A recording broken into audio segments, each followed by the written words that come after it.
So the simple definition of analytics is the data that shows how your content performs.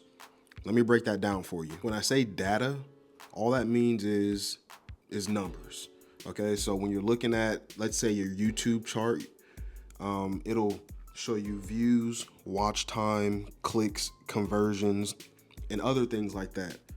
I think clicks means click-through rate. So, for example, depending on your title and your thumbnail, when people are scrolling on their feed, it's how many people out of 100 are clicking on yours. It's the numbers. Now, of course, your content is like your videos or pictures. Your offers would be something like a lead magnet. So if you got a lead magnet out there and you're trying to collect emails, how many people is clicking on that and put their email address in there? And then when I say how it performs, all that means is how good does it line up with what your current goals are.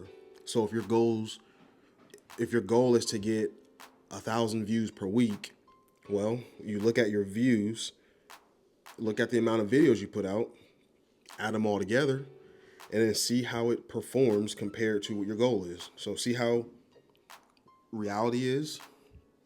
Say you got 800 views.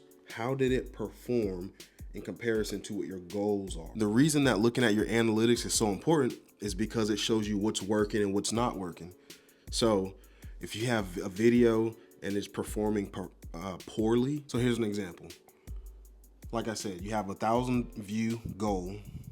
Your views are at 800. Well, you almost made it.